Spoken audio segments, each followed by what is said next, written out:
Alrighty, welcome back. And just for clarity for those that weren't in the room, so the key discussion was around financing regarding the project in total, and that the request, and so the reason we were in public excluded, was to discuss financing around the project, and the request has been made for $500,000 in this financial year to keep the project live, and effectively if that money wasn't coming forth with, then there'd be some other funding that would need to be returned to funders. That's correct, isn't it?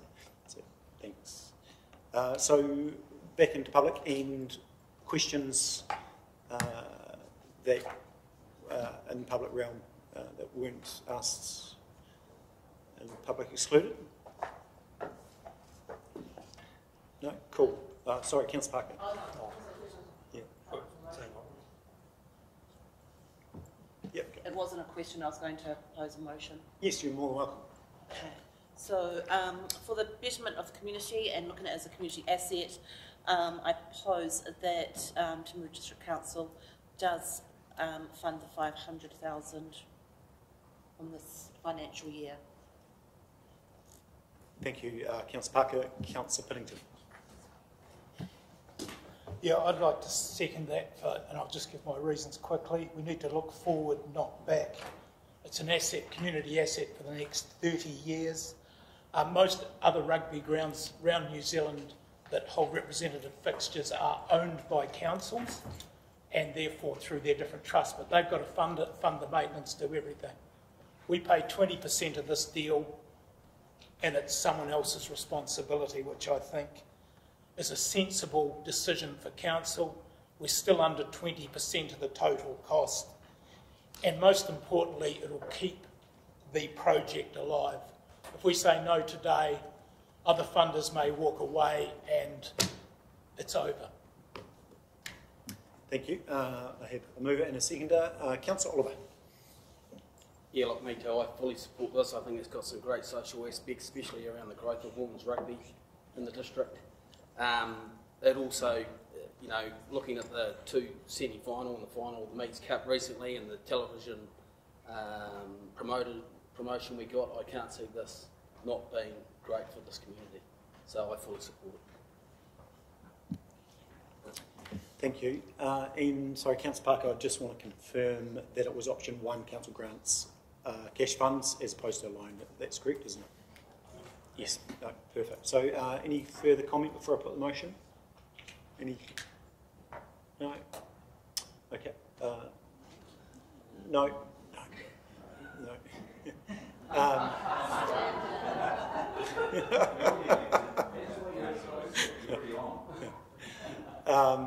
I'm going to put the motion. All those in favour, excluding those that have conflicts, please say aye. Aye. Against? Carried. Thank you very much, Councillor. Cool. Oh, and thank you, and both Gary and Philippa. I know this is probably, Philippa especially, you've had some sleepless nights over this one. You know, I think we're very invested in this being an awesome project for the community, and it will fit well with and when we deliver some of the other social assets which we need to do in the next 3 years. So thank you, and congratulations also on being Councillor Guerin and Mackenzie. So we'll look forward to interacting with you outside of the Fraser Park Community Trust as well. So thank you. We're very grateful to the Fraser Park Community Trust of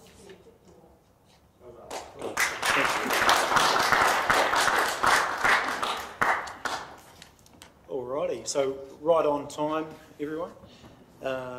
We'll move now back to the agenda. So we need to go to 7.2, which is general explanation by the Chief Executive, and I'll pass over to Steve. Yeah, thank you, Your Worship, and councillors. Look, the essence of the theme and principles that run through these pieces of legislation, in particular down to the Financial Markets Conduct Act is the obligation imposed on elected members to ensure that they remain free and untainted from any unfair pecuniary gain or advantage that might arise from holding the office of an elected member who sits and makes decisions. And so these pieces of legislation and the various provisions are there to enhance the transparency of the decision making and then to ensure that local members are informed and aware that there are a number of provisions in law that require them to be alert to any risk of a pecuniary gain or advantage arising, and therefore to remove themselves from that risk or jeopardy. So that covers off those provisions, and I'm happy in terms of the Local Government Information and Meetings Act, the Local Authority Members Interest Act, which is one that has a $25,000 limit in terms of any transaction with council, other than those approved by the Auditor General. It covers off the Crimes Act and the Secret Commissions Act, which relate to people who take advantage in a surreptitious way. So that's the theme and the principles of those. The other provision there, the Financial Markets Conduct Act 2013, relates to people who go, or persons who go and raise money from the public. Now, the reason that, that act requires a disclosure, a product disclosure form that sets out what is proposed and the risks around that raising of funds. The penalties for breaching that are severe, but the reason we note that that's not something council is doing or proposes to do is that we, by and large, raise our funds through the Local Government Funding Agency. And so we have a different mechanism. We don't go out to the public. It is easier for us to go under the Local Government Funding Agency, which gives us more competitive rates and has a pretty standard arrangement. As we present the reports to the Commercial and Strategy Committee, assuming it's established, you will see the nature of the money that is raised, the terms and the conditions on that. The other act referred to there is the Health and Safety at Work Act 2015. The requirement there is on you as councillors to ensure that you provide a workplace that is free from danger to the workers and keeps people's health and safety intact. One point to note is that while you have that obligation, as elected members, you are immune from prosecution in your capacity as councillors and elected members under this Act if council, as the person conducting the business undertaking, fails in its obligations. So you do have that exemption or that carve-out.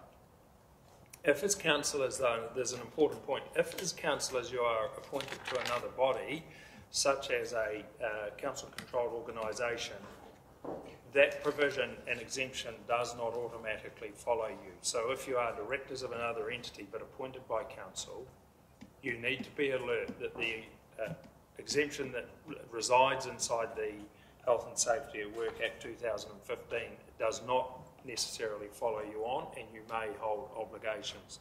So I note that because it is, while it protects you at council level, it does not necessarily protect you beyond that.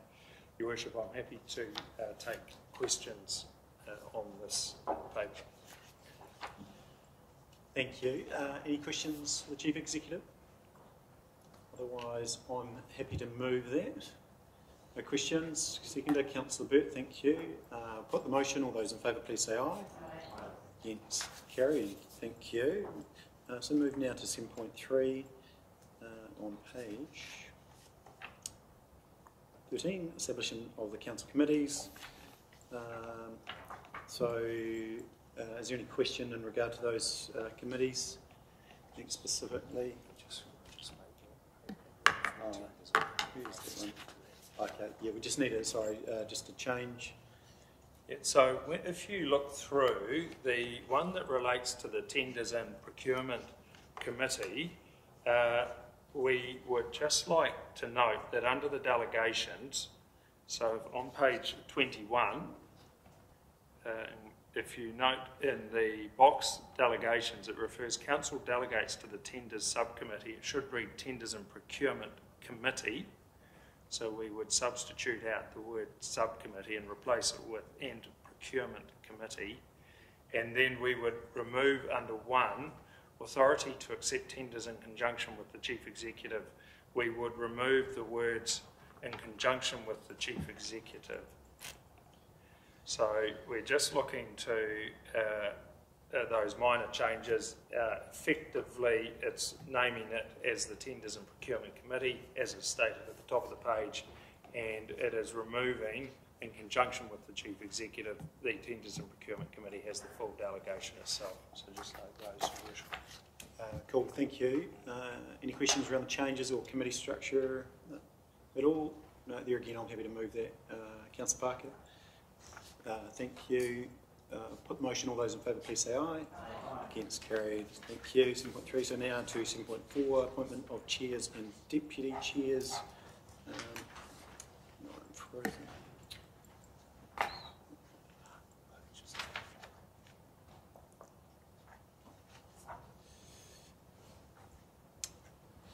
Sorry, apologies. I've got the old version iPad and it's on SPOGO.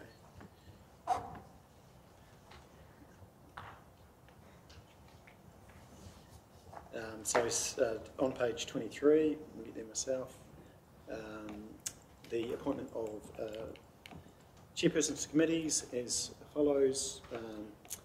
Any questions in regard to the recommendations of that?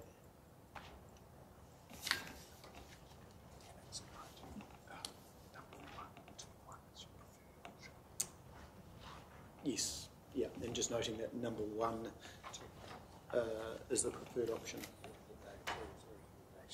Oh yes, and sorry, and in regard to 2.1, which is to approve the recommendations of the Mayor as Deputy Chair of committees.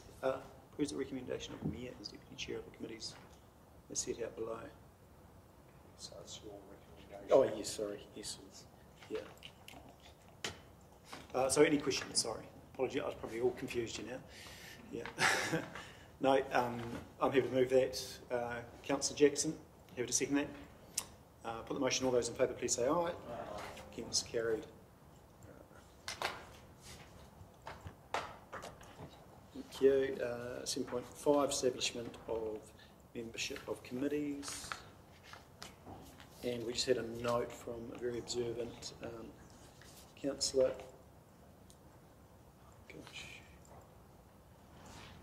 In regard to a change, they just picked up that child, youth and family should be Rangatamariki, and that would be the only change there. So is someone happy to move that? Councillor Burt, thank you. Seconder? Councillor Pye, thank you.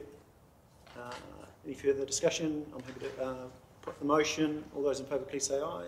Aye. Against, carried. Cool, thank you. 7.5 is done. Now to 7.6, appointments of subcommittees.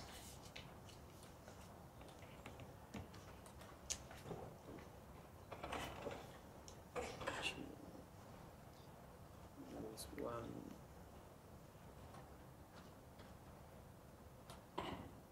So I think one decision that we need to make out here, so the council in 2.1 approves a chairperson of the local arts scheme subcommittee at either the chairperson or deputy chairperson of community services, and we can make that now if you so wish. So it's just about balancing our workload, so between Councillor Scott and Councillor Piddington in regard to the chair of that subcommittee.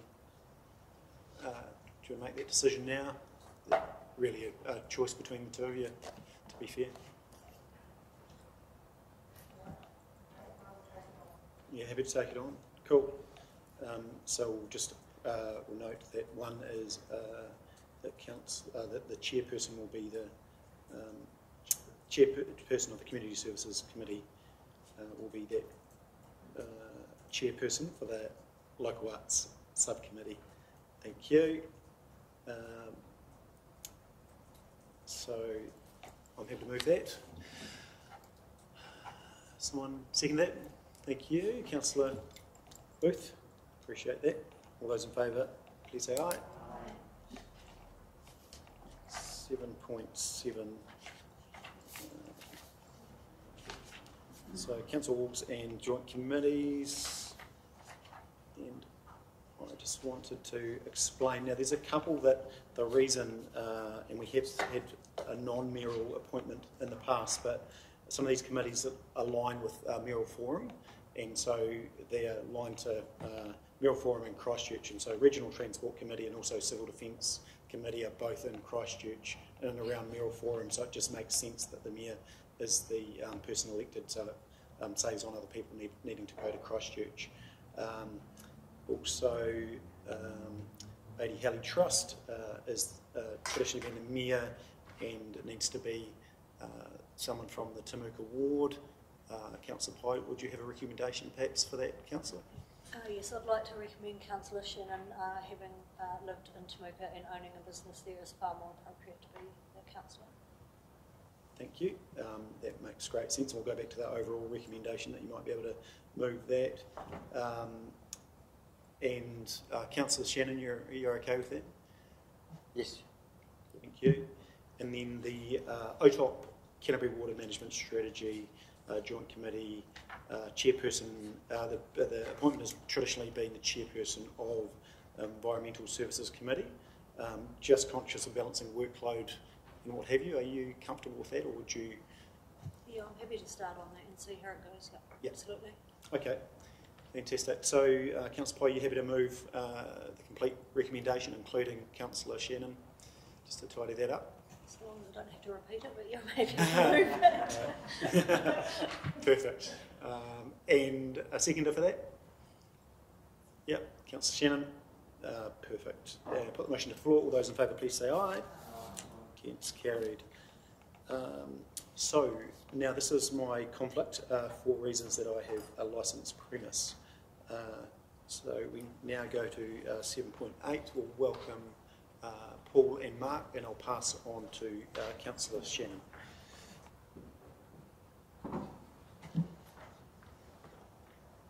Just let you speak to it now, shall we? Thank you, Mr. Deputy Mayor.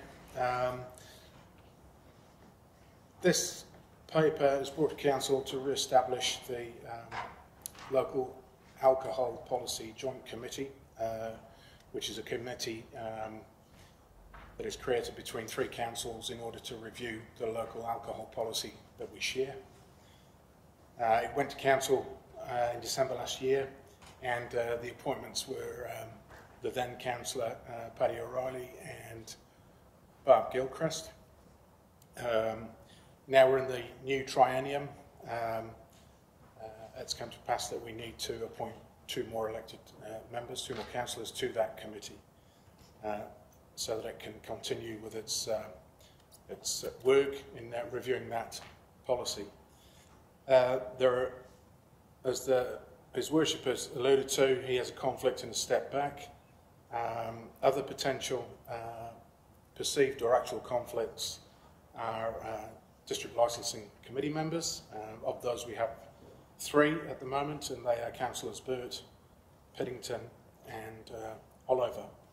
So other than that, I'll hand over to Mark to speak to some other detail, but that's the purpose of the paper and why we're here.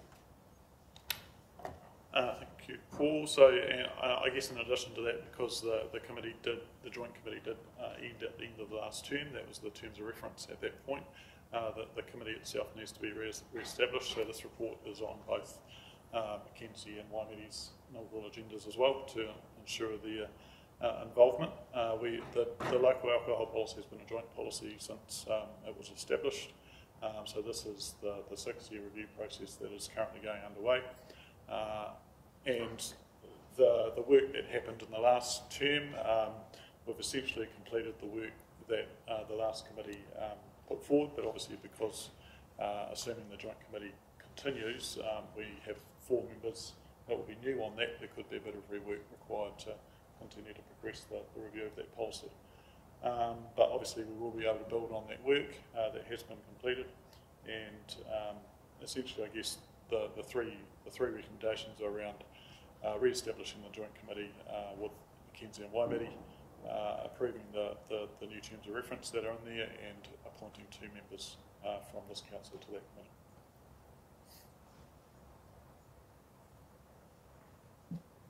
Thank you. Any questions for Paul and Mark? Discussion. We also within this need to appoint 2 councillors. We'll do that now as well.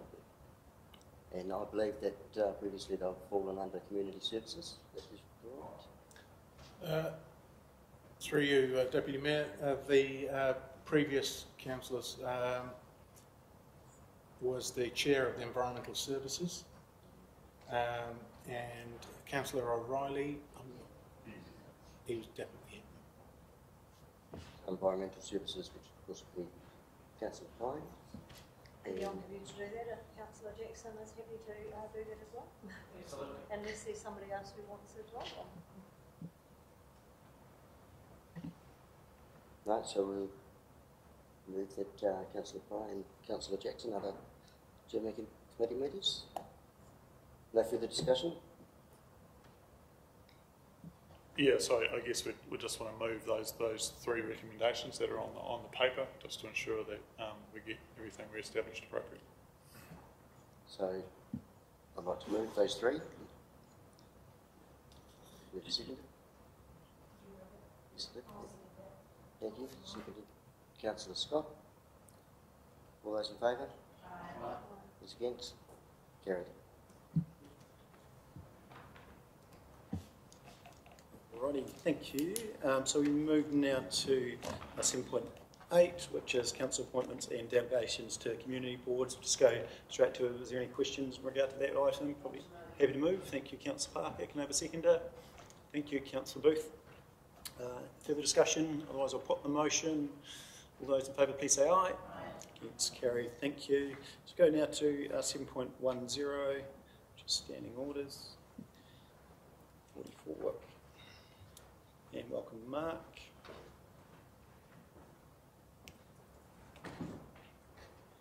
And Mark will talk through the options and what we've run previously. Thanks, Mark. Thank you, Your Worship. So the purpose of this report is essentially to adopt a new set of standing orders for the running of council meetings. So obviously you have that on the agenda, and essentially the standing orders sort of set out the rules for conduct and running meetings and decision making across council's range of committees and subcommittees. So what's in front of you is based on the LGNZ model, which has been developed and is reviewed every 3 years. So we're proposing that you adopt those standing orders. So obviously a lot of what is included in standing orders is required or based on and reflects legislation that's in place, such as the Local Government Act and Local Government Official Information on Meetings Act. So those standing orders cannot contravene that legislation. But within what's in front of you, there are a number of discretionary clauses that you'll see that are covered in Clause 9 and discussed in Clause 9. So that's things like casting a vote, how workshops are addressed, reporting of meetings, discussion of minor matters, urgent matters, the attendance of community board members at council meetings, and also speaking and moving motions. So the speaking and moving motions one is one that we ask you to make a resolution on, and what's proposed in there is what's called option C. So I won't go through the detail of those, but it may be that there's a bit of work required from across council just to help you with that process and then get training around how that works in terms of running meetings. So that's all I've got to say at this point, but happy to answer any questions you might have. Thanks, Mark. Questions? Sure, there will be some. And so we were A for council, weren't we, and B for committee? Was that correct last time? Yeah. I mean, this is a new approach that was in the LGNZ standing orders. So we sort of was probably closest to A for what happened, but I'm not sure that that's how it's necessarily dealt with. Yeah. Okay. Councillor Parker. Thank you, Mark. Discretionary clauses, totally agree with them, and I think that that's a positive move forward for the council. Personally, I liked option A. I believe it's best practice, and I would be, that's where I would be looking in the first instance to for where we should be sitting. Yep. So I mean that's totally your decision. The other thing to consider there is that you can decide, depending on the sort of nature of the item that's being addressed, one of those options for that particular item in a meeting, so that decision can happen at that point. Yeah, I mean the reality is there's some discretion that sits with the chair to be able to change between those options. So look, I'm happy to. Was that a mover? It wasn't a motion. Wasn't a motion. But I'm prepared. I'm quite happy to hear a motion that we accept the discretionary clauses and move for option A for speaking and moving options. And that we adopt the council to council standing orders for 2022. Yeah, perfect. And so, are you happy just with? Well, just need to add a third recommendation that the mayor and chief executive have a delegation to correct any minor typographical and grammatical errors, which may and I believe sit within that document currently. So you're happy to amend that? I was happy to second that. Is there any further discussion around those? No, put the motion now. All those in favour, please say aye. Aye. Against, carried. So now code of conduct, which is 7.11. Thanks, mate. Thank you. So this report is focused on the code of conduct, which essentially, I guess, sets the behaviour standards for elected members and their relationships with each other, the chief executive, council staff and the public. So what's proposed is essentially updates the existing code. The sort of main changes within that sort of an updated structure and format. The requirements of the new pecuniary interest register that comes into effect in November, that's set by legislation, and there's also some detailed assessment criteria relating to breaches included within that document. The code has to be, if adopted, the code has to be adopted by at least 75% of the members present. And obviously council has to have a code of conduct in place at all times. We currently do, so this is a replacement for that. And up to you as to whether you want to do that. There were a few typographical errors, I think, that have been sent to you on page 201 that Councillor Pye pointed out. So we've fixed that. And I think that's all I need to say at this point. Thanks, Mark. Any questions around code? And we'll just add the same recommendation as a second recommendation. The Mayor, together with Chief Executive, may make minor amendments to policy to correct grammatical and or formatting irregularities in that case. So happy to move that, Councillor Booth. Seconder? Yeah, Councillor Pye. Thank you. No further discussion. Put the motion to the floor. All those in favour, please say aye. Against, carried. Thank you. Now to 7.12 on page 213, which is Council Community Board and Committee meeting dates. So,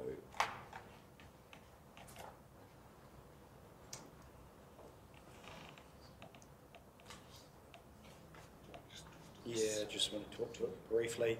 I mean, I can probably save you the time if you like. It's all pretty self-explanatory. You have to. Oh, question? Yep. Thanks, Councillor Parker. Why are we having a council meeting at 9 AM on Tuesday the 20th? The time seems out of our normal range that we would make for council. Yeah, through you, Your Worship. Good question, Councillor Parker. That meeting has been scheduled to adopt the audit, should it be ready. Because Audit New Zealand signalled to us that they wouldn't have it ready for the 6th of December. And so we've penciled that date in to adopt should it be ready. I think should it be ready should be underlined from Audit New Zealand's end. But that's the reason for it. And obviously, if we do, we want to do it early in the day, it being the week before Christmas.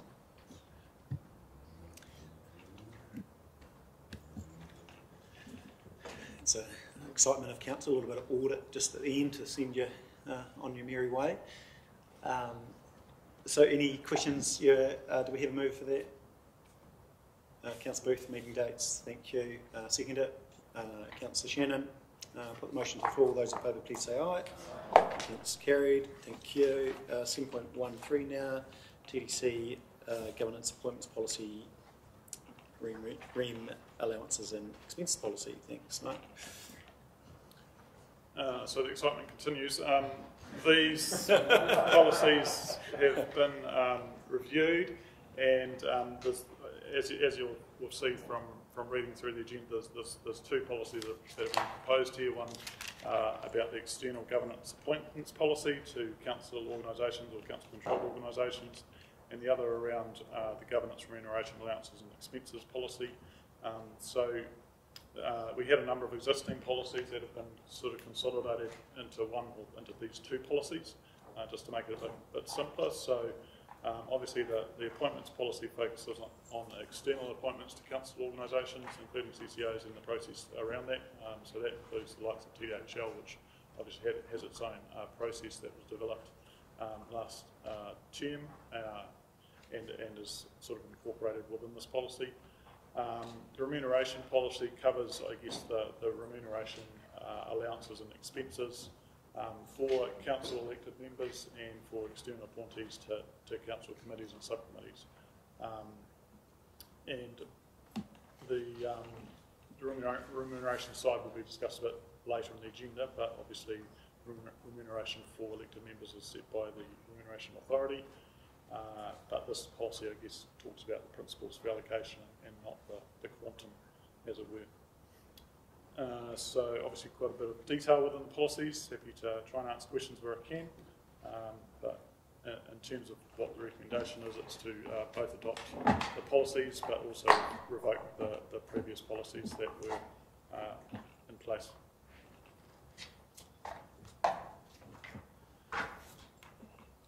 Alrighty, got a lot of policy.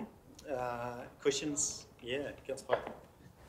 I just had, we've adopted this being new onto council this time around. Is the intention that it's supposed to last, because I see the next review date was 2026, or is that the intention that next time there's a new council they won't actually be adopting this until a year into their term, or was it supposed to be that they adopt it when they're a new council?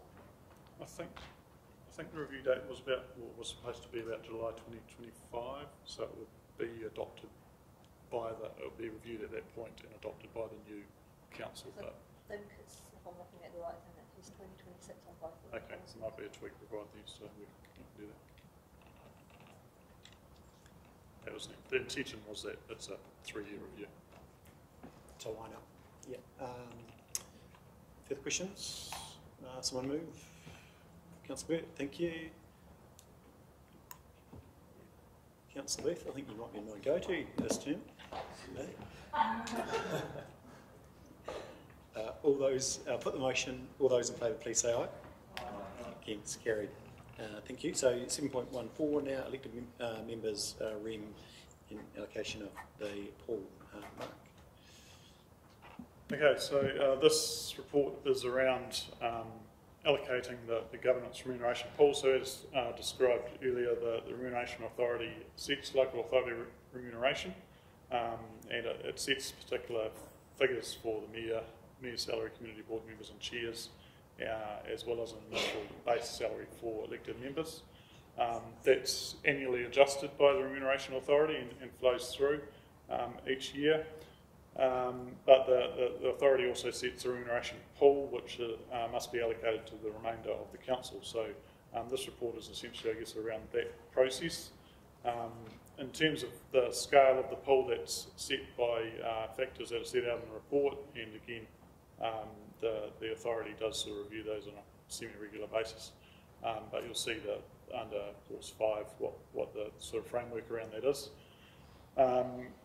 In terms of the pool, there's not a choice for council. The entire pool has to be allocated, and how you do that, I guess, is determined by you in terms of your priorities and responsibilities and how that's allocated amongst you. So essentially the options that are set out there are around just an equal allocation of the pool, a straight dollar-based approach or a ratio-based approach. Once you make that decision, essentially that gets forwarded to the Remuneration Authority for confirmation, as per the timetable that's outlined under that report. So, yeah, I mean, there's a range of options. Obviously, we've just presented 3 of them, but in terms of for your reference for last time, for the last council, the ratio approach was the one that was used, and you'll see there that's sort of approach or the ratios are what was included for that for the last term is what's outlined there. So happy to answer any questions on that.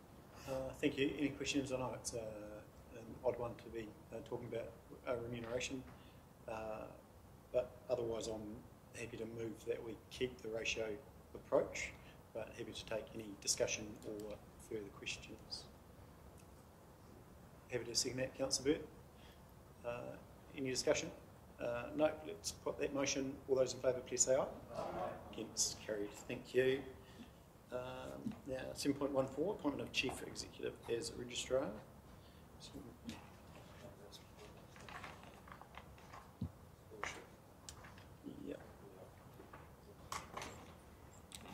Yeah, so coming into effect from the 20th of November is an amendment to the Local Government Act, which requires that there's a register of pecuniary interests maintained, and part of the maintenance of that register is that the council must appoint a registrar, and so it's recommended that you appoint myself as Chief Executive from that date as the registrar, and that you, in doing that, there are some consequential powers and delegations that need to be amended, and that you grant those to me so that I can perform the functions of the registrar in terms of maintaining that register of pecuniary interests. This is a statutory requirement that is now obligated on elected members. Happy to take questions. Thank you. Any questions? I'm happy to move that. If there's no questions. Councillor Parker, thank you. Happy there, team? Yeah. All those in favour, please say aye. Aye. Against, carried. Awesome. I think that's you, Mark, is it? Is that we? No? Oh, sorry. You stay? Yeah, stay there. No, that's all right. Royal, isn't it? Yeah. No. So welcome up to those involved with the theatre. Please come up. Just in regard to, we do have in the next council meeting, we will be dealing with other committees, because there's a whole lot of smaller committees that we still need to put in place and put people to them. And so we'll deal with that into the future. It's more officers than elected members, almost. So Theatre Royal and Heritage Facility consultation. So really keen to get a lot of questions out, and so I guess if we try and have a good discussion before anyone puts a motion, and then gives everyone that's both new and old, to get a good opportunity to ask and get informed on what is a really big project for our community. And just want to emphasise that the question we are dealing with today is around the consultation for the theatre moving forward. So I'll pass over who wants to lead. Nicole. Thank you very much, and thank you, Your Worship, returning councillors and new councillors, welcome. And apologies, you've got such a meaty number on the table straight out of your first meeting, but there's been a contribution from everybody seated at the table for this one, and it will be good for you to get some background from each, and the finances and the information that's been brought forward for this paper. Sorry, I'll bring this a little bit closer. So the motion in front of you today, the recommendation is to approve the proposed consultation materials and the process. So we're talking about the consultation process that we have to do and were guided to do by councillors previous in September, and also because of the high significance of the project, it does require that we go back out and receive some community feedback on what has now been a chosen preferred option by councillors. Background, obviously, to September was a motion brought forward for option A, B and C. From that discussion came a motion from councillors that agreed that option 1, the preferred option, which is the option 1 you see in the material that's connected with this paper. Going forward, we were requested by council then to produce consultation material and information and timeline and bring that back to council today for discussion and any further noting of information to be added to that. As you can see, we talked about the discarded option, which was a request from Councillor Barbara Gilchrist at the time and others around the room, and then also some further information on the option 1 preferred option and others. Further to that in the paper then we've talked about the finances connected to this and costs, and brought forward the information that went through in September in regards to the details behind each of those options. So I leave it at that point and pass over to some of my fellow officers here. Maybe, Azura, you may like to talk about the finances, please. Thanks, Nicole. So obviously there's 3 options that's in the table on page 261. So just to talk through a couple of the elements that are making up the financials, and I'll just give the option 1, which is the preferred option, as an example, because the others also follow suit. So what you see there is the rate increase proposed in that option is going from a 4.9, which is actually in the LTP according to our existing financial strategy, and that's a change in financial strategy to 5.65. So effectively that's what's in the consultation document. And also what we've identified is the dollar cost on $17.14, which is per annum increase, that's just the 2023-24, which is the next financial year. And just to explain that a little bit for those new to sort of how the ratings are strike, obviously we strike that at the end of the financial year for the next year.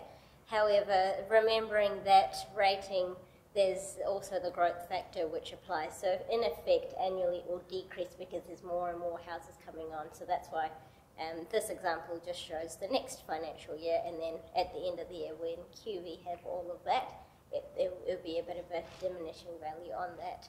And then just the other element that I wish to just explain is in terms of the debt caps, that's in all of the 3 options.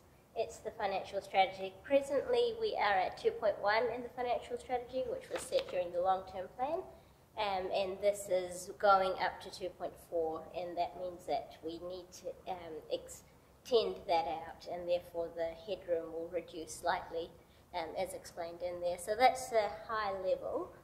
Remembering that the asset is an 80-year asset, so although the loans are funded for a 25-year term, the depreciation is across the 80 years. Therefore, remembering that it's an intergenerational equity, and therefore the cost of the rates is actually spread over those years, as we do with all other projects as well. So that's another just point to note in those calculations. That's a summary, and I'll pass it on to probably Mark, but if there's any questions, happy to take now or later, however we want to go about it.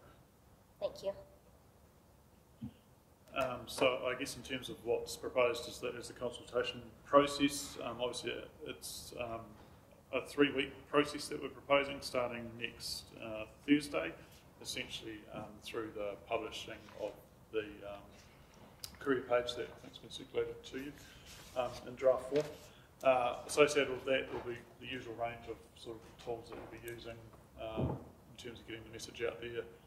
It'll be largely online, so all of the information that's enclosed within the consultation material will be online and obviously be able to be read through. And with this sort of consultation, we do try and encourage people to make their submissions online because it makes the processing a lot easier for us, but there'll still be that paper-based opportunity for that to happen as well.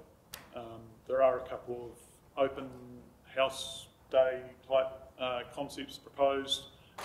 through the period, just for people to sort of see the options on a big boards and have a bit of a feel for where the theatre is currently at.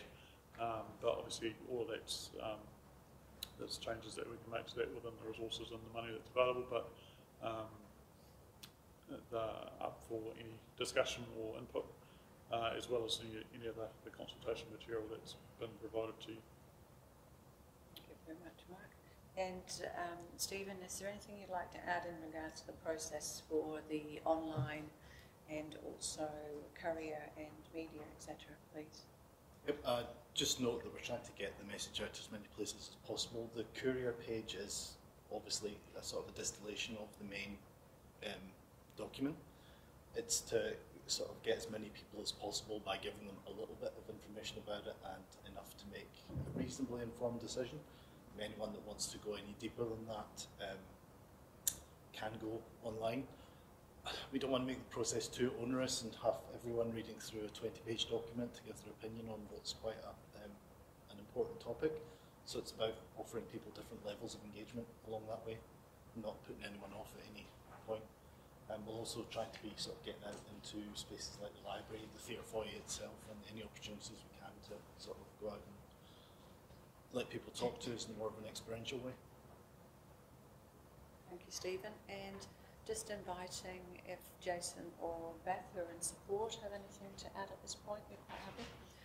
So I think what we'll do, and again, maybe Bede, is there anything from your perspective you wish to add to the conversation? Not at this point. I'm happy to take questions along. Thank you. So we'll hand it over and take questions at this point. Really, thank you. And just from me, really briefly, stakeholder engagement. There's obviously a lot of specific groups that we've already dealing with, friends of both sides of both with Heritage Museum and or theatre. Other stakeholder groups will have the ability to present in front of those directly. Yes. So we can. First of all, the newsletter will go out across the wider stakeholder group this evening with all of this material. I will make myself available over the next 2 or 3 weeks. There are some sessions in the theatre, but we certainly can hold and advertise more sessions here in the chambers or elsewhere. So happy to be guided by that in regards to a deeper dive into the 3 options. Yeah, thank you. Yeah, I think the chamber certainly makes sense. I'm just really conscious how we put it out to the townships as well.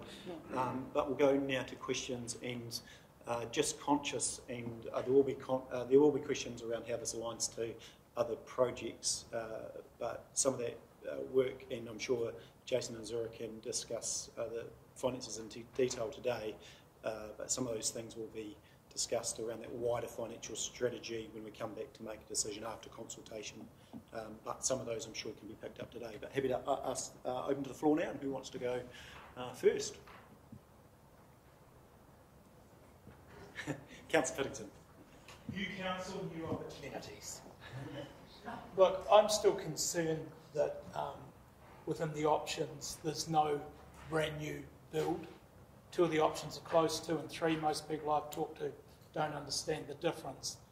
But we haven't really looked at the opportunity of a new theatre that would have all the whistles and bells, have all the access, have all the modern facilities that we need for a modern theatre.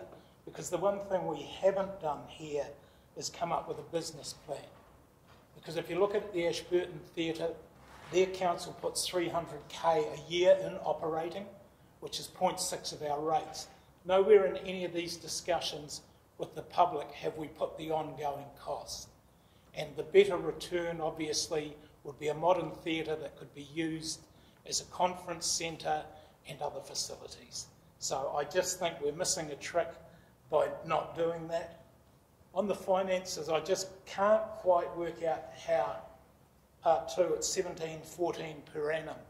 I mean, we've got 24,000 ratepayers. That gives us an income of $408,000 a year. So how does that pay for this build?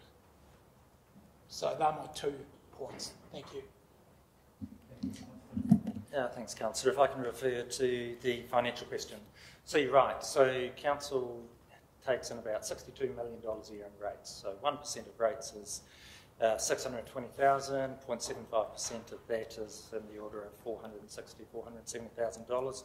If you divide that very simply by the number of rating units, 22,844, you get to about that $17. And so that's the average cost per ratepayer, that's the sample property, and so that's how you sort of get to that number. The key thing is that this is, even though we're taking in borrowings over 25 years, this is paid over 80 years. Okay, so because it's got an asset life of 80 years, so that is how far it's spread over.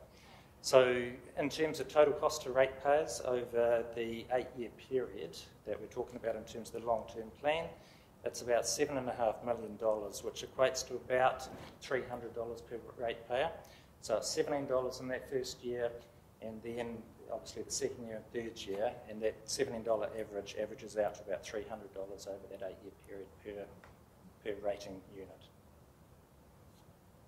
And if I may, for your first question, Councillor Piddington, we brought forward, and for those that are new around the room, a year ago in September 21, that was a suite of the options as requested at the time.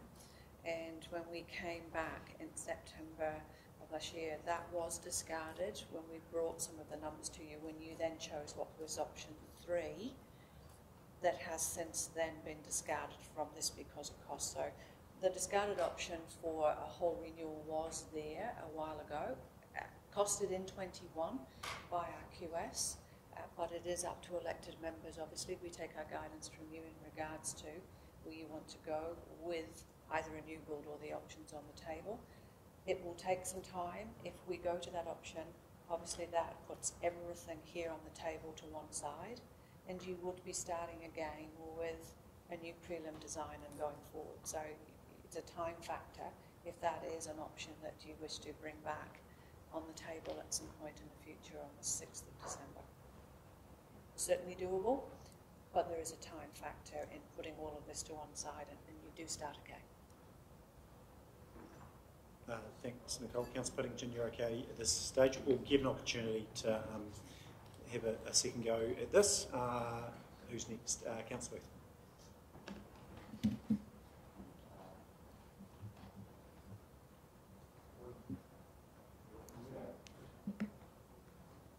Thanks, Mayor Nigel. I guess that 0.75 question, 0.75, 460,000. What capital number does that represent? So, in other words, you're talking about the extra money. Is that 10 million, or is that 5 million, or is that 30 million? We're borrowing the full, in that option, 45.5 million.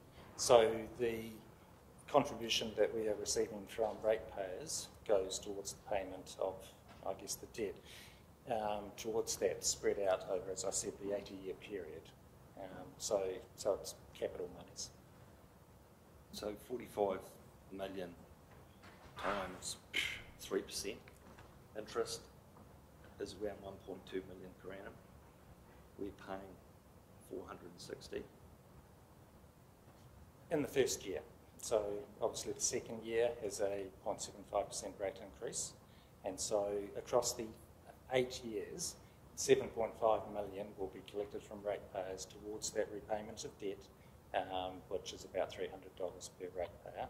So it'll ramp up in terms of because the principal will keep going. You'll do sort of a table loan over 80 years in terms of how it will get repaid. And that's how it works. So the capital is not going to be paid back initially, it's just going to be a small proportion, is that right? Like any table loan, so over 80 years. So we take the debt out over 25 years and it goes into our borrowing program, but the repayments, because we're trying to create the whole concept of intergenerational equity. So this building's going to last 80 years, so you want to ensure that ratepayers contribute towards this for the next 80 years. So you don't want to rate too high at the start, but you want to have it consistently over that time period.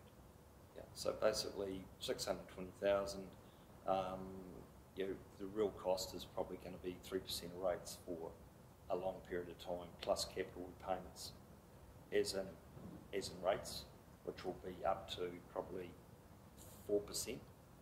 So that would be, looking at our numbers right now, actually quite a big proportion of any rates increase every year. So I guess I'm still a bit confused where all this money's coming from, and when you borrow 45 million, you're actually up for that interest regardless, and if you span it over 80 years, that's a hell of a lot of money. So I just want, I guess, it's probably a comment, so there's not much you can say about that. I just see in the report the consultation which was initially done in 2018, and this was in regards to the Theatre Royal, and the options were just leave the Theatre Royal as it is, upgrade just the behind the scenes, or upgrade both. And the numbers included in that consultation were respectively 8.7 and 11.8 million. So I'm thinking that here we are now, we're talking about similar options. Obviously a lot of water's gone under the bridge, and also we've introduced a museum aspect to it. But really we didn't consult the public on the sort of numbers we're talking about now. And we're not actually giving them an option to do nothing. And that surprises me. I think, the scale of this project now is similar in scale to the Christchurch building their new rugby facility, which is $650 million. Now, how keen are we on our theatre? When you take it down to a number per ratepayer, Christchurch spent $127 million on the Sir James Hay Theatre, 400,000 population, $320 per head. We are talking about, in the same situation, 48,000 people, 56 million, $1,120 per head. Now, this whole thing has got way out of whack in regards to what it's a theatre. Now, let's get real here. We've got other projects that are actually probably more important than this, and I think the public deserve to actually have the option in there to do nothing. And that is actually one of our rights, that we can say, stop the madness, okay? And so that's really, I guess I'm thinking, let's sit down and have a serious think about all this. And so I guess, when you're getting to the scale, you could actually get 3 or 4 things, including a theatre, for the amount of money we're talking about, and it would cover a whole lot of things. And so I think those are when the theatre was initially considered, there was a report done by Shan and Shelton, which indicated it was going to be around about $8 million and quite a sensible. They're a professional theatre architecture company based in Wellington. They've done a number of theatres here in Australia. They came up with some numbers of around about 7.8 million to do the different aspects of the theatre. So I guess, and all of a sudden here we are now, we're talking about 56 million. And we never consulted on anything like that. And so I really am concerned, a bit like Councillor Puddington, and that we are thinking about spending the amount of money on a similar scale to Christchurch on a $650 million stadium on a theatre. Now, we've got no business plan. We can't put a whole lot of other stuff in there, like if we had a multi-purpose facility, for instance, down on the bay, which was recommended back in 2016, prior to this happening, which actually covered the Theatre Royal, along with all our assets at the time. And the recommendation was that a multi-purpose facility like Ashburton be built on the bay, which would include a 400-seat banquet facility, proper commercial kitchen, along with an auditorium and a theatre for the theatre set. It could be utilised as a conference facility as well, replacing the Bay Hall. We would have got the Bay Hall, a new banquet facility, a conference facility and a theatre for the same amount of money. So stop the madness. We actually need to think about this. We're at the point now that, and taking the debt level up to 2.4, we've been at 2.1, our maximum is 2.8 in the local government. So we can't go past there. When I first came onto this triennial, we only had about 50 million. Now here we are now, we're talking about going past our debt ceiling and almost to the top. So that's what I've got to say about all that. And so just the James Hay you refer to, when was that project? It was done in 2017. It was a $127 million Cool. Thank you. Oh, Isaac, was it? Was it the Isaac? Is it the Christchurch one? Town Hall. That was it, and yeah, that was quite an extensive build from an earthquake, and a lot of complex build in bringing the building back even to a state to then move forward with the theatre. But yeah. Brilliant. Thanks, Councillor. No, don't apologise. That's what we're here for. Jason, thanks. Sorry, just responding to a question that Stu, Councillor Piddington had before, and Councillor Booth, you touched on it as well in terms of the operating model. So the long-term plan includes funding in terms of the operations for obviously all the museum staff, because they're already in existence. It includes funding for some of the museum's exhibitions. I think we've heard Philip Howe talk about 600,000 being available. So there is quite a bit of funding already planned in the long-term plan from an operational sense for this facility. So there's not a lot missing that needs to come back into this project from an operational sense.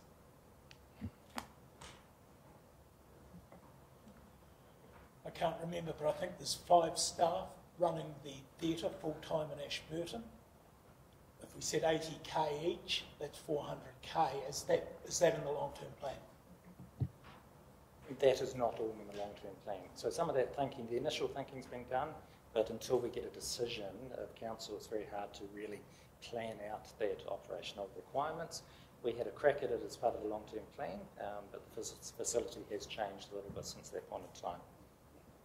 And the staffing aspect, this isn't just the theatre, it is a theatre with the Heritage Museum, with an educational space, with an extended short-term gallery space with your atrium. So it is a lot bigger and more than just the theatre. There are lots of alternative income streams, but at the back of the building are now shared spaces for museum staff, which then would dovetail into extra staff for the theatre, so technicians, etc. So a technician for the building would cover all of the lighting and the sound, as well as stage work and then other works around the building. So this is about looking at a model that looks at a whole new and quite complex building than just a theatre or the museum. So there's opportunity to dovetail with staff and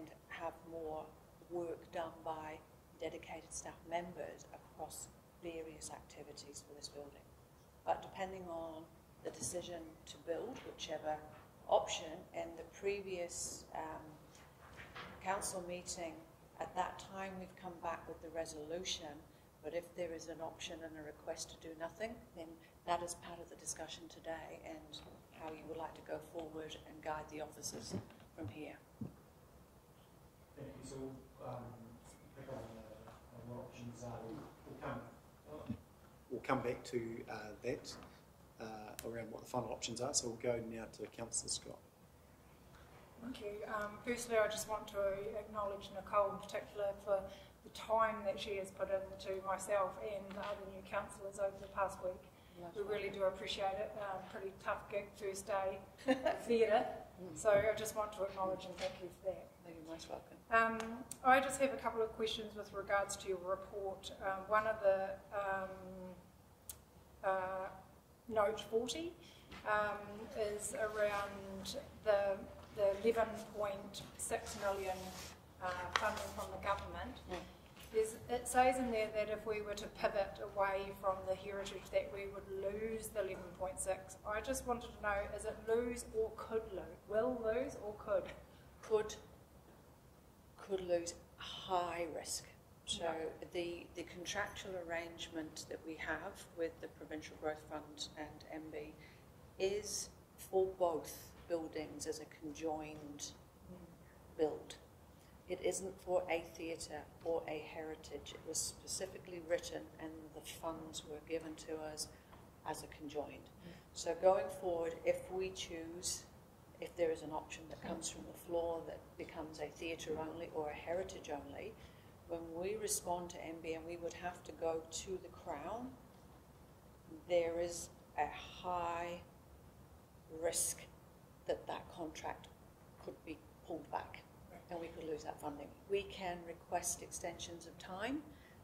There is an opportunity for that, but to alter the premise of the contract does put us at a high risk of losing that funding.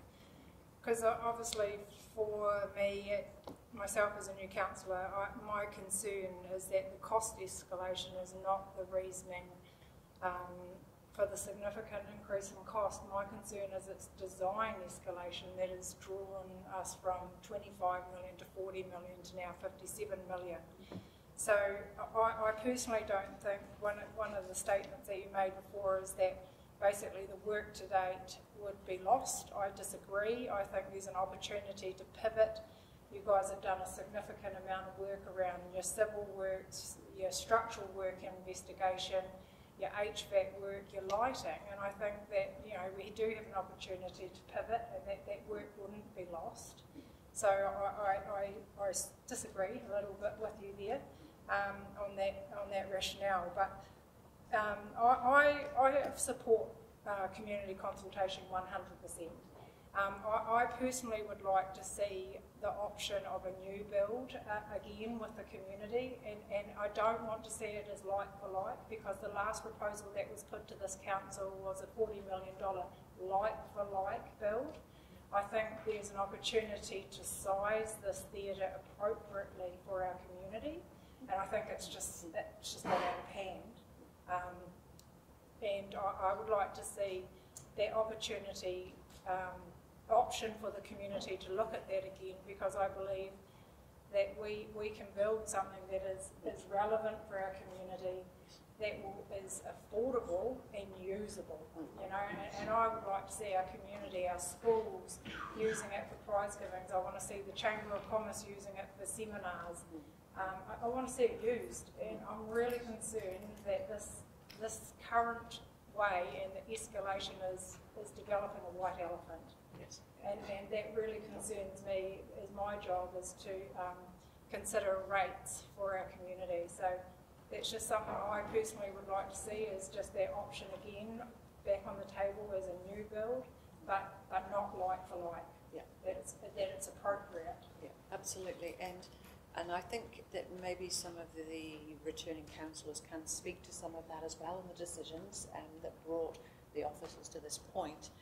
And the cost escalations and the design, we can't underestimate, and I understand the idea of the theatre that are new.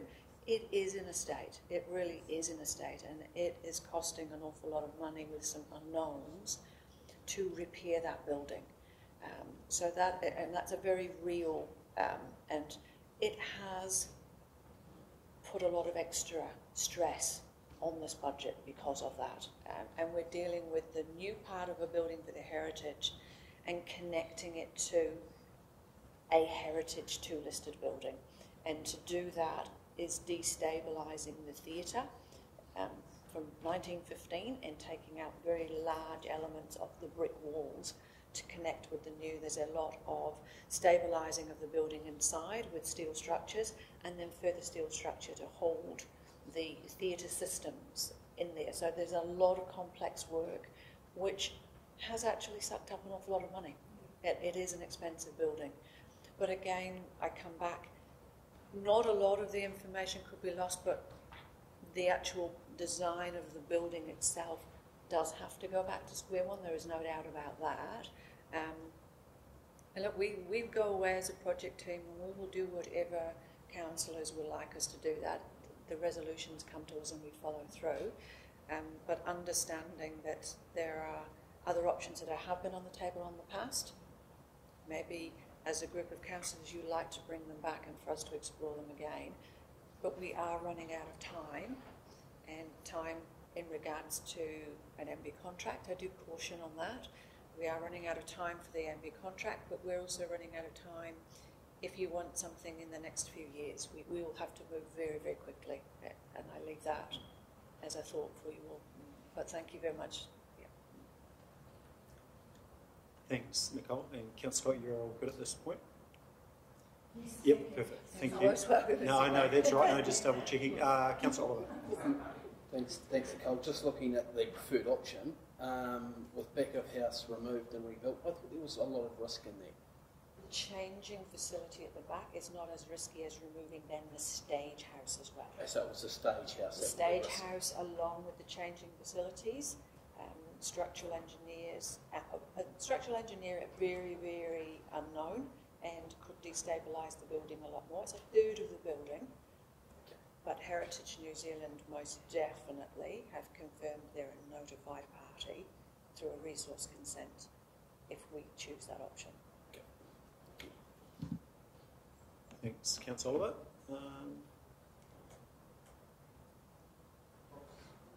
No, you're on. Just got a quick question for Bede. At a 0.74% pay rise, which will be imminent. Pay rise? Is he, is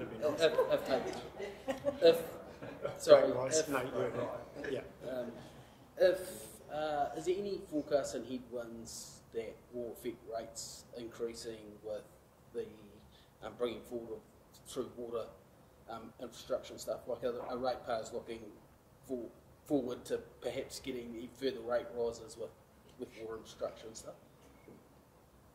Because that's just another add-on to the... Yeah, I don't want to throw my financial colleagues here a difficult pass, but I think, to be really honest, there will be some decisions and choices that have to be made in terms of the next annual plan and going forward about various priorities, if we put it that way. We're not immune to the cost escalations that occur out in the marketplace.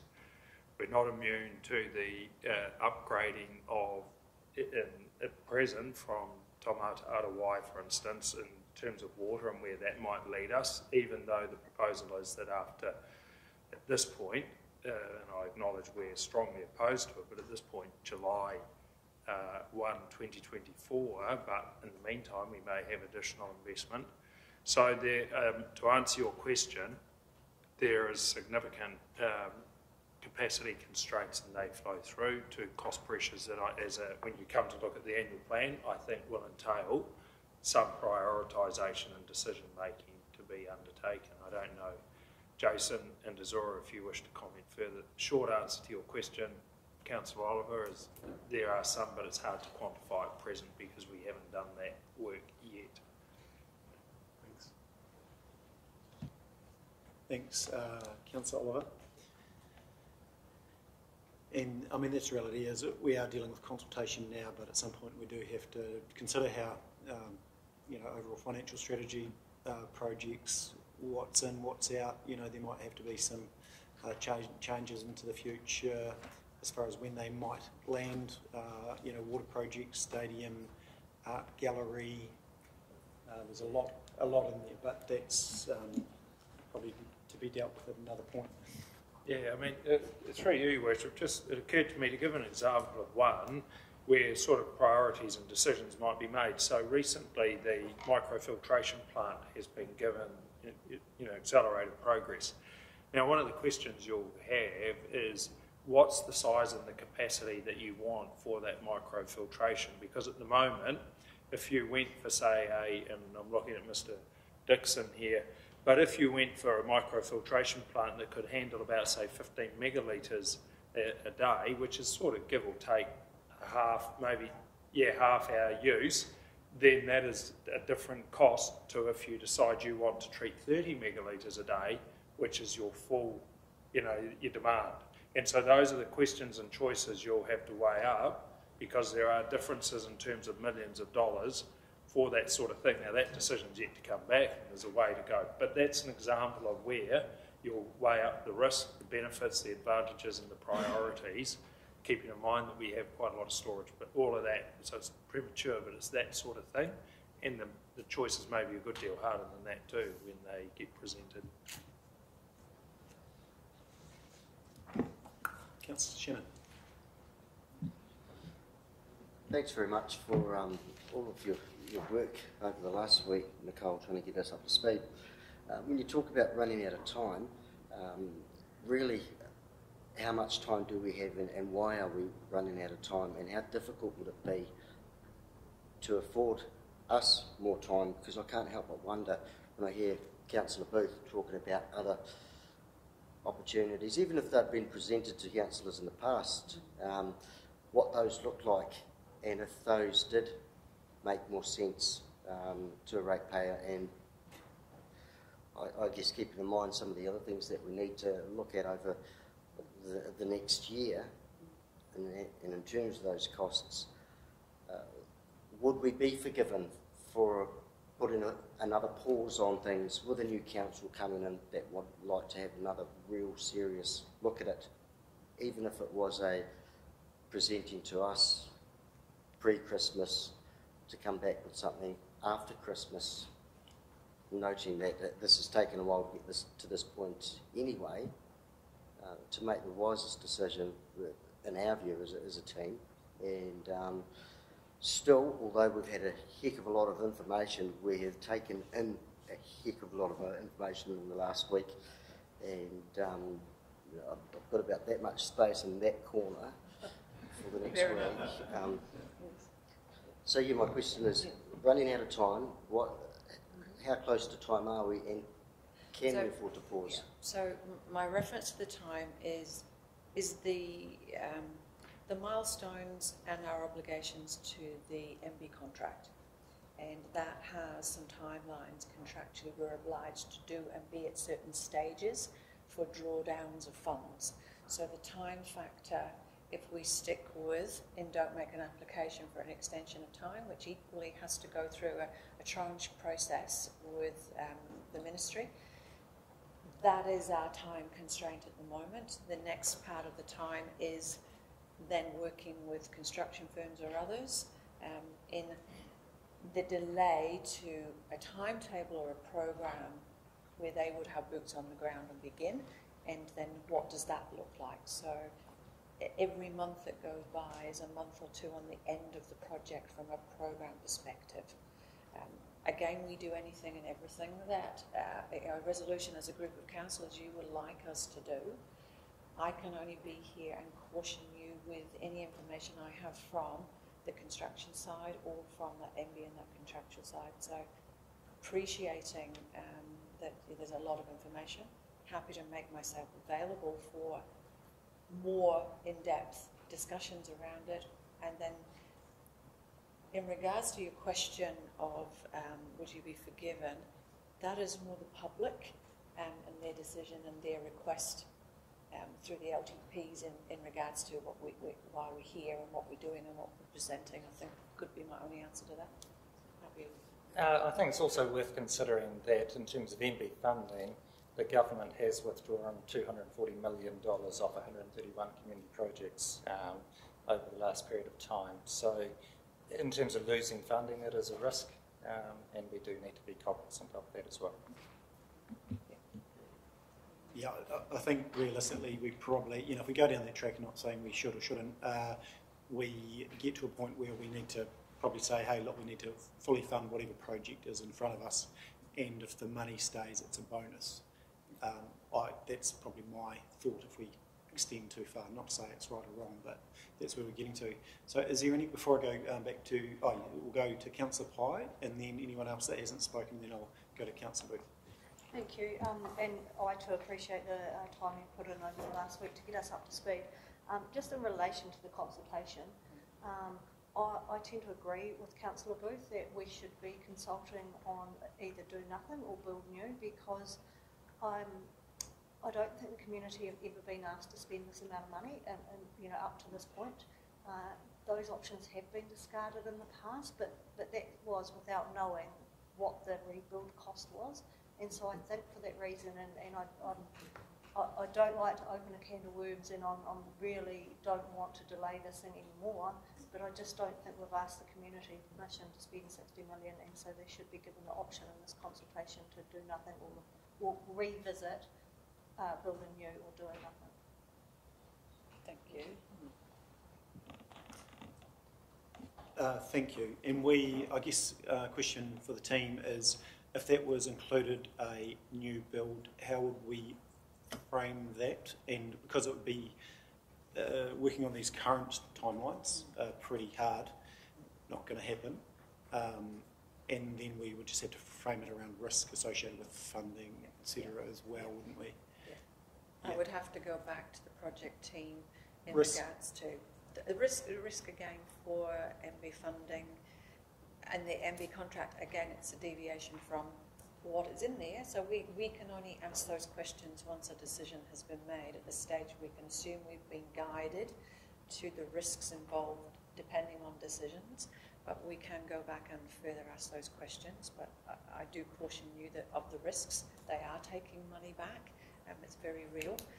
And in regards to timelines, if we were to revisit anew, there is a time for that turnaround, whether we come back with a QS number, but that QS number isn't always in real time as opposed to talking to a construction firm. So there are several different avenues there, and it would take several and some months to come back with that information. It would easily be, I'd have to say, it would be May or April to come back with any good factual numbers for you in that space. Certainly high-end numbers, reasonably quickly, but factual in depth, it would take us a little bit longer. Yeah, we must be aware of that. Yeah, so probably timeline, again, obviously. So we could accurately say a new council would deliver it. It might just not be this new council, it would be maybe a new council in the future.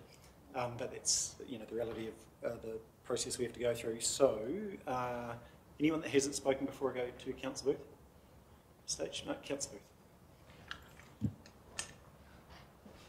Look, I would like to continue with the consultation as planned, but I would like one option of the three that you've put in here. One of the other options being do nothing, and another option, a multi-purpose facility, which would include a brand new theatre and auditorium and a hall and a banquet facility for a similar amount of money. So let's just get real about the consultation. We're just kidding ourselves when we do. The public aren't silly. So I would like to see the consultation. Let's consult properly. If they come back and say we want the theatre, well, that's the way it is. If they don't, they don't. But absolutely, as I said, it's all out of proportion, the numbers now. So, and we don't have to do anything. All right, let's get it right. Sorry, so just to frame that, it would be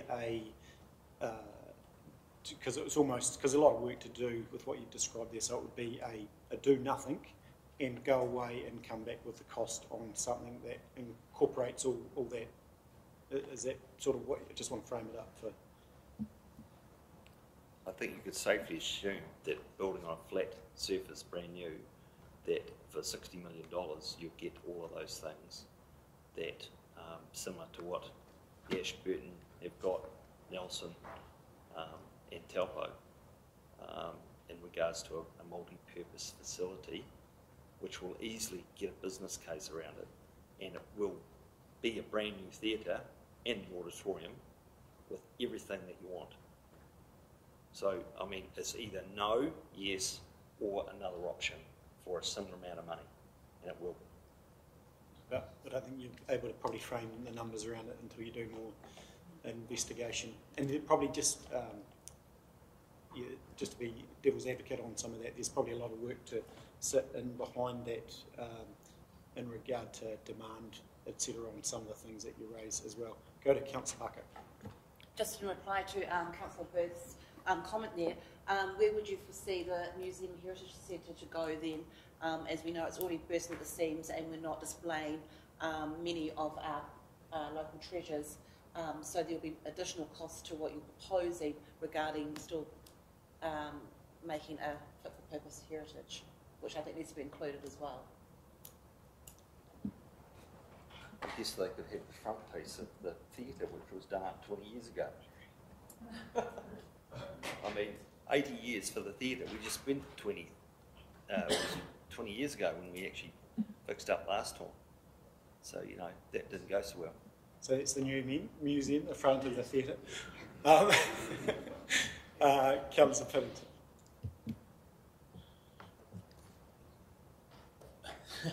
I just wonder whether the options should be do nothing and revisit, which would be Alan's one, is one option. One of the options, as they sit there, option 2 I think it is, and the other option should be build brand new where it is as it stands, which is slightly different, but it gives people the full gambit of options. So there would be 4, including just do the theatre alone as it stands. Because I think we could complicate things otherwise. If people decide Allen's is a good choice, they'll vote do nothing, go and review the whole thing. But if they want to move on, they then have the choice of theatre only, theatre heritage hub, or new build. That would be my suggestion.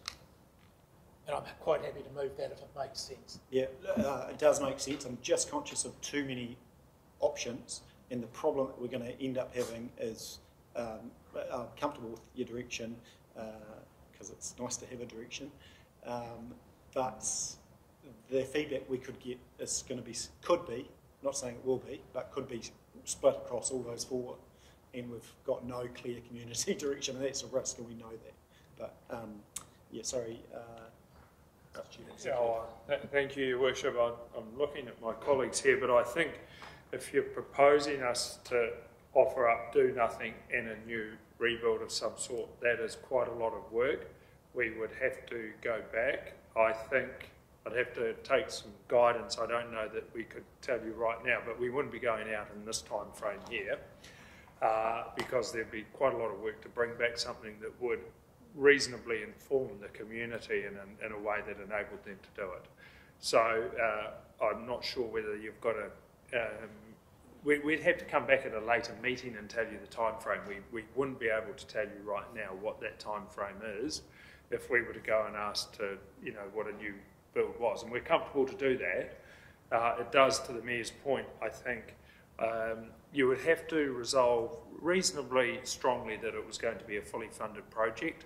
I think that's a more likely than not outcome if you go and ask us to recast in that frame. Now, we're comfortable to do that. We want you to be informed about the choices that are presented before you if we go and do those. I mean, the best that we could do, I think, is go back and come back with a time frame if you wish us to do that, but it comes with attendant risk of fully funding it. And I'd like to confirm that would be the case. We would need some time.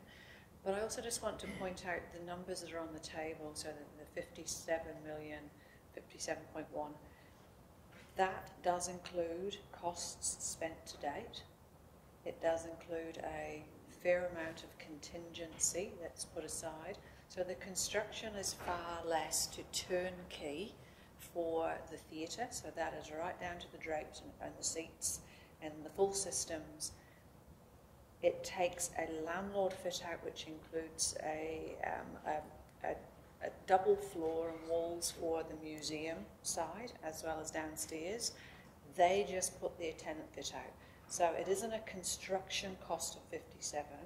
We have got a large amount set aside contingency, and then costs spent to date in that 57. We have the funds coming from MB, so the construction side is not that top number. It's not as big as you think, and it is a reasonably firm number estimated in real time by the construction company out in the market. So there's a lot of trust in those numbers that are in front of you.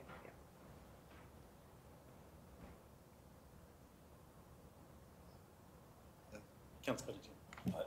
I guess I share Councillor high as concerns though, Nicole. Yep. We started a number, move forward, and we agreed at 40 million round this table. We thought we were wiping the back off, the stage house, the whole thing. And then we got told we're not getting that, but we're still spending 40 million. So we did consult way back at 23 million, and we managed to somehow get to a figure near 60 without consulting. And unless we go back with the other two options, I don't think we're giving a community the full gambit of what the options are. That's just where I sit.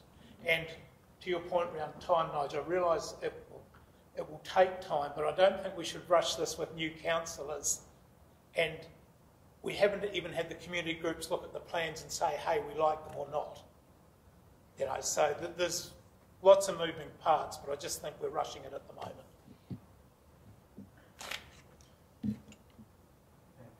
Thanks, Councillor Whittington. Yes, I was just going to talk about the fact that if we go for a new build, we'd have to factor in there potentially spending a couple of years in an environment court, getting across the affected parties like the Heritage Trust and what have you. We just need to know exactly what that looks like and how we're comfortable with that. I'm not against a new build at all. I just think that those things should be made aware, that we should be made aware exactly what that means. Thank you. So you look really poised to go, Councillor Booth. Are you?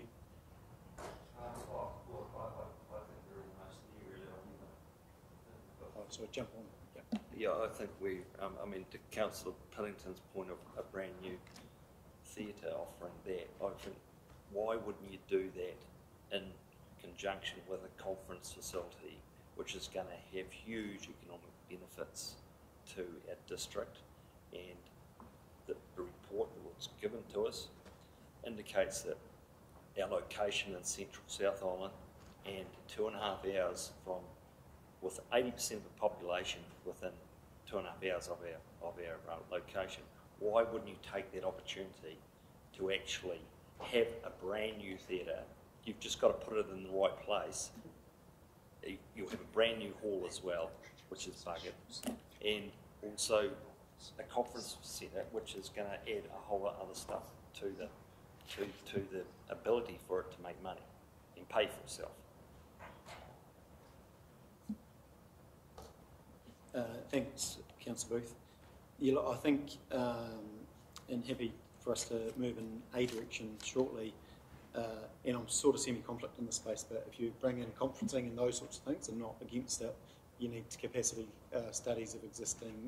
There's quite a bit of work to do to understand, there again, probably a business case for it. And so the danger that we have is that if we do move down that track, not saying it's right or wrong, from when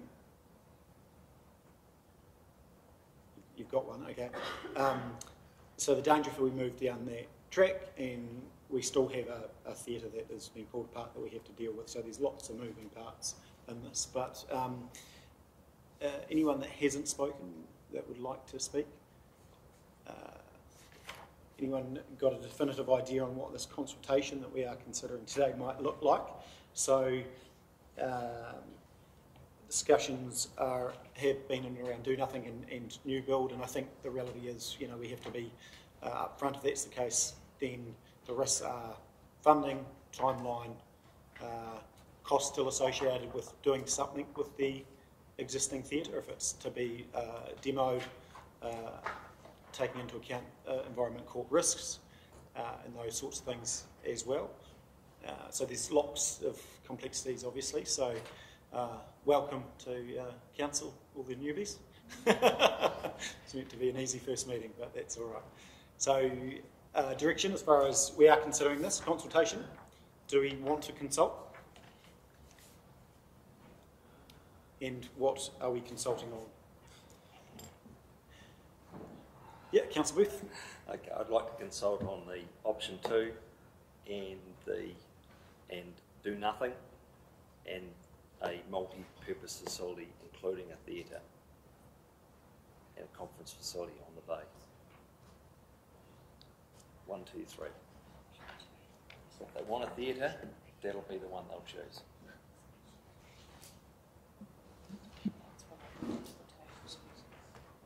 Thanks, Matt. I think one issue is that you already have an option, have a motion on the table from previous council on what they wanted to consult on. So that's still live, as it were, and that obviously is what all of this work was based on.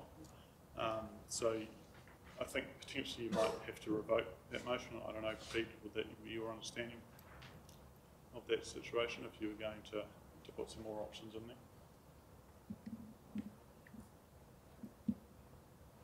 I think it's open to this council as it is to move any motion that it wishes to do.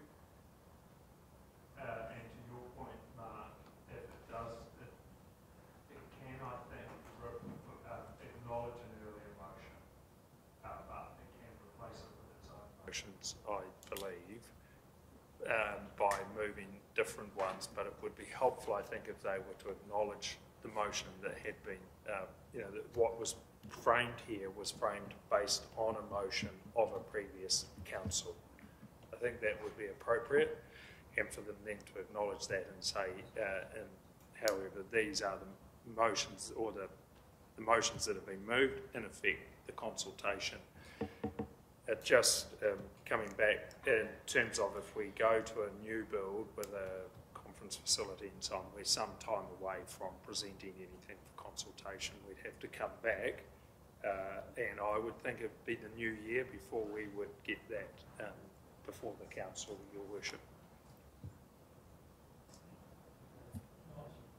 Yeah, Councillor Pike.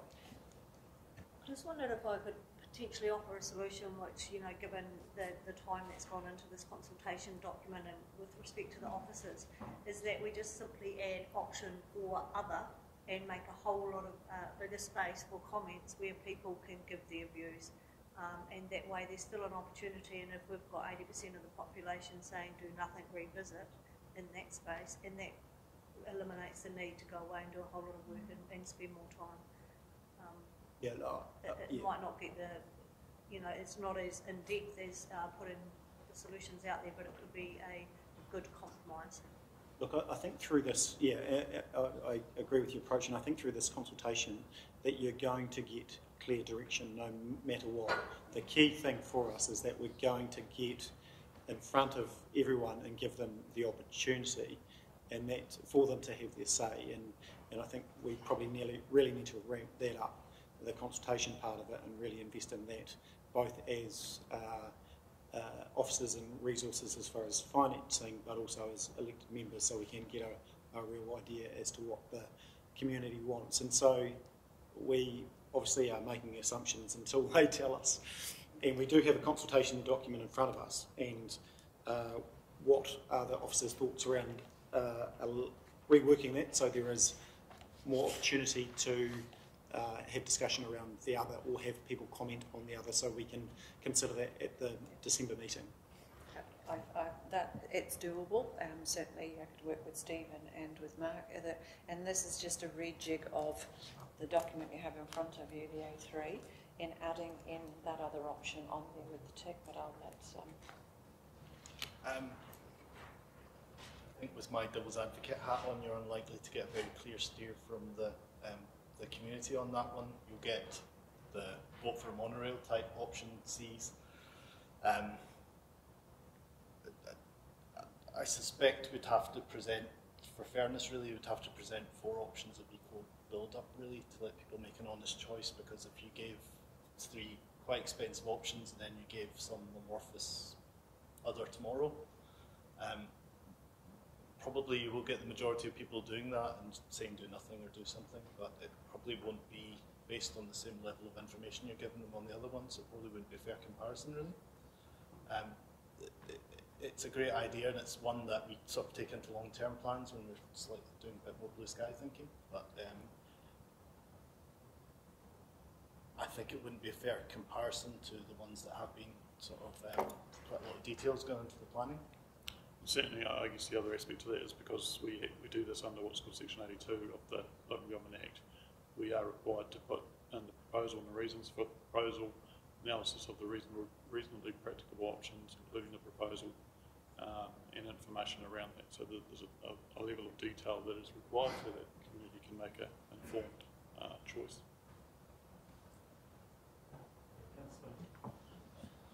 If we kind of move the conversation forward, Alan, yours isn't really a do nothing, it's do something totally different. So we've got, yeah, no, I know, but I don't want to complicate things too much. If we took do nothing away, drop one of the option, those two options that are very close. Everyone I've talked to, Nicole, doesn't understand the slight difference of taking the heritage house off and you have to go to historic places. Just let me finish for a second. So I'd suggest option A, theatre only, new build, or Alan's option 4, do something bigger elsewhere. There's 4 clear options. I like your thinking. The only thing is I don't think they're clear in the fact that we don't know the numbers associated with the new build. Look, maybe we have to delay it till after Christmas, but it would be better because I think this whole thing's rushed, and if we're really going to give due time to our ratepayers and our people, trying to squeeze it into basically 3 weeks, write a report, get back for the December meeting, it's all a bit,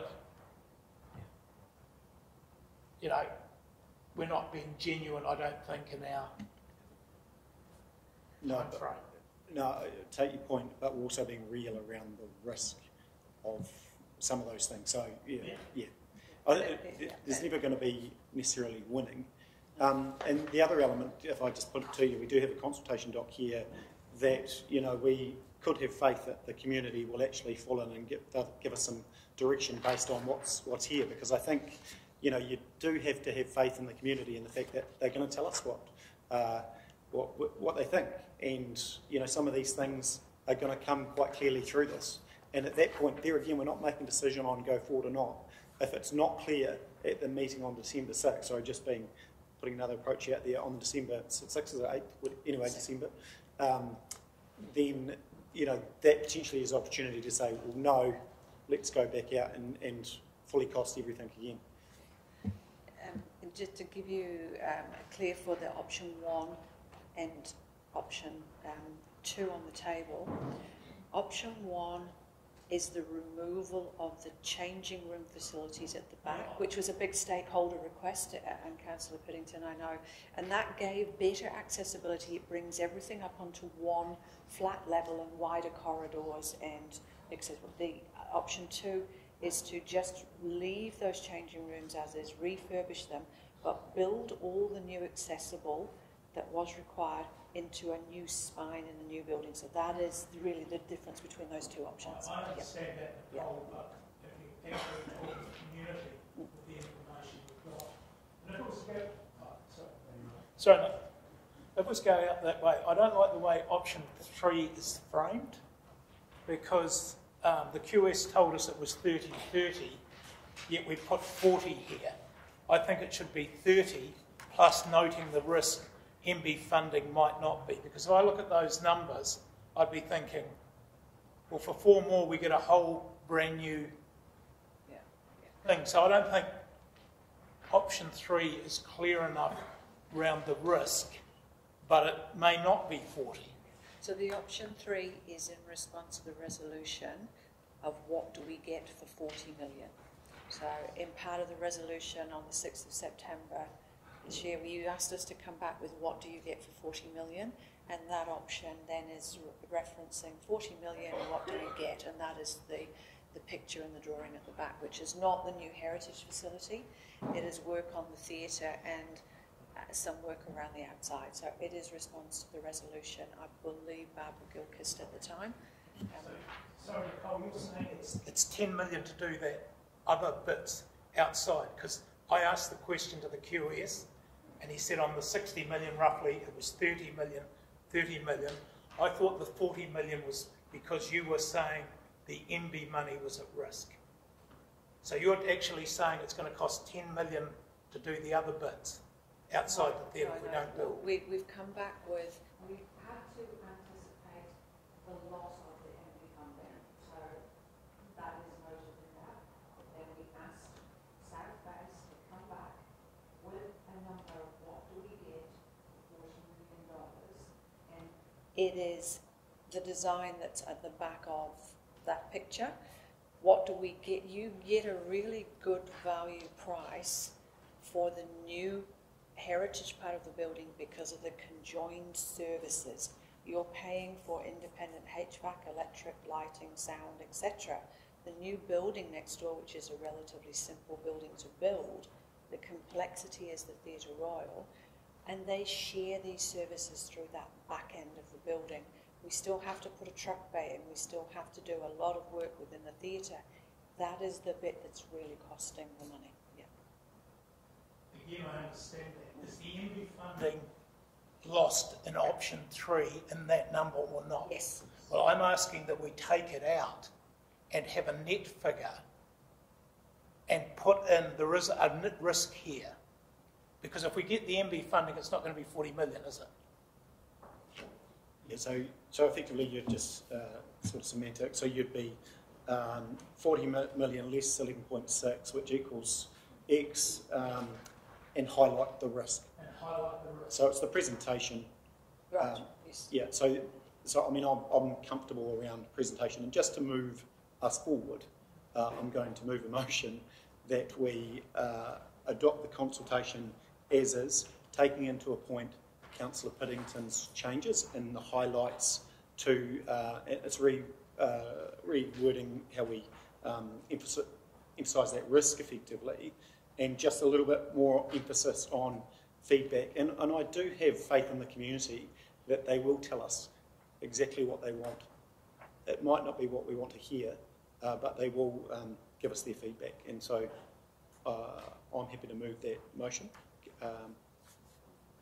No, so you want to second that, Councillor? I'll come to Councillor Jackson in a moment. Councillor Booth, there's a discussion point.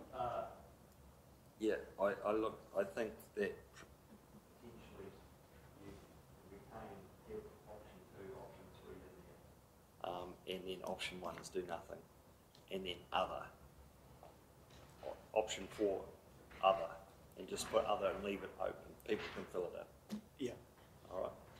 But do nothing needs to be in there. Thank you. Actually talking about the big picture, the big number. So you've got big number there, you've got the number down there that it's just a bit of a, you know, and then, yeah. Thank you. I'm comfortable with the motion as is. Do I have a seconder or someone that wants to talk to it? Councillor Jackson, happy to second it, so you know what you're seconding. Yeah. Don't want to. So consultation as is, but with emphasis to Councillor Piddington's point around those numbers on option 3. Further discussion on the motion that's on the table at this point. Councillor Piddington. Just, we need to make it really clear. It's not clear. Oh, Mike, sorry. I guess we need to move it forward, but in the feedback, we need to make it clear that they could suggest other options, like do nothing or a rebuild. Yeah. So. Yeah. Thank you. Sorry, Councillor Jackson. I don't think the public are that thick, are they?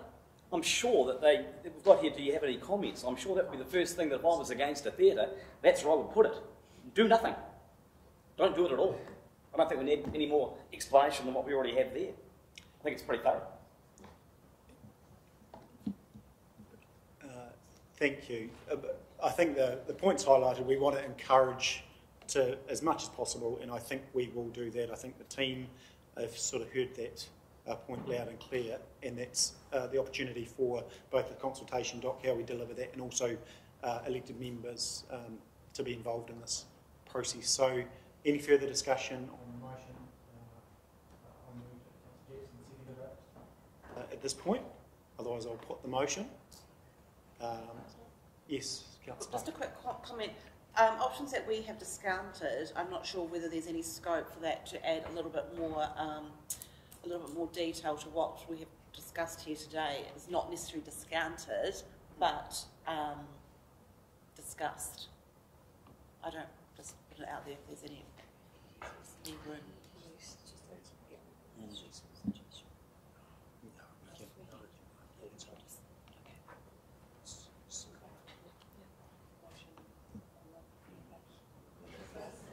Back to this. Back to this.